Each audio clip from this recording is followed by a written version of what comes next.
And do a quick update here on the project on 76 Impala. As you can see, I've started pounding all this in after I cut it.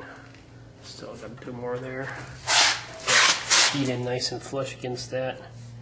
I need to get that bottom corner in a little bit more in there, and then I'll show you with this tool, and I'll start working it up in there so I can bolt it. And this is what I use. Basically just open her up wide and just work it back and forth, and then keep tightening that up, and it'll eventually pull the two pieces of metal together, and then you can bolt it. This side looks a lot nicer. This side got a big old dent there. Oh well, I know. It's just a derby car, but just trying to make it look nice. I also got gas tank mount in there. I haven't bolted in or nothing because I'm working on the body bolts first. I got all the all thread in. I gotta tighten this one up. Ran out of time. All the rest are tight though. I'll tack weld them because I think that'll keep them nice and tight. And then I'll be done and cut them down. Still tighten those up there. Ones over there are done. Maybe try and tighten those a little bit more up there.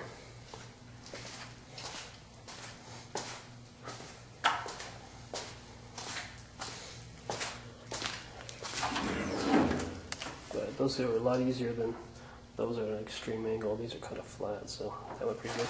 And when you're doing this, like you'll notice here, the shifter now rubs. Bad lighting. There we go. Shifter there now rubs. I'll have to cut it out some more. That's why you don't do all your finishing cutting and stuff like that until you got the body mounted. That's why door bars or anything. We're talking the body bolt. For those that don't know when you do this, because it's normally got a mount in there, there's almost always, no, it's flush. Can't get my finger in there. There's normally, because of the mount that goes in there, about a 2-inch gap.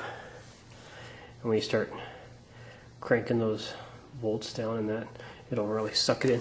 That's why the impact really is the easy way, the best way to go. Because it kind of takes a lot of effort to bend the floor and everything down to meet. It's not made originally to not have mounts in it, so you're gonna have to crush the metal down and get it flush.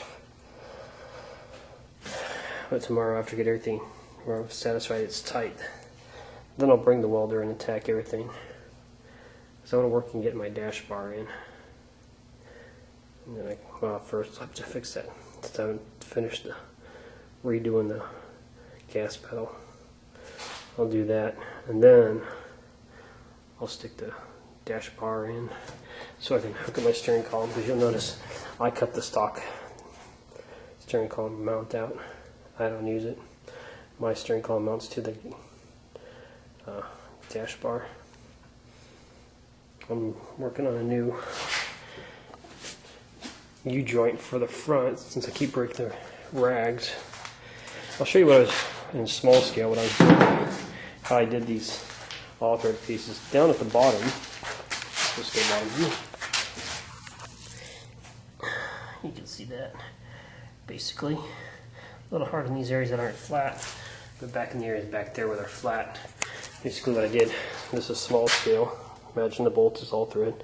I took the bolts and the washer and double nutted it together, then ran it through the top and torqued it from the top down. Kind of kept it from moving.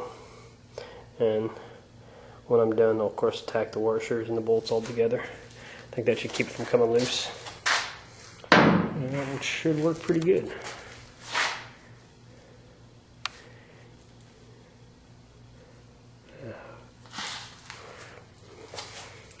I have a goofy idea. I don't know if I'm really going to do it. Since this bumper's bent and we are allowed to weld our bumpers to the car, rear bumpers.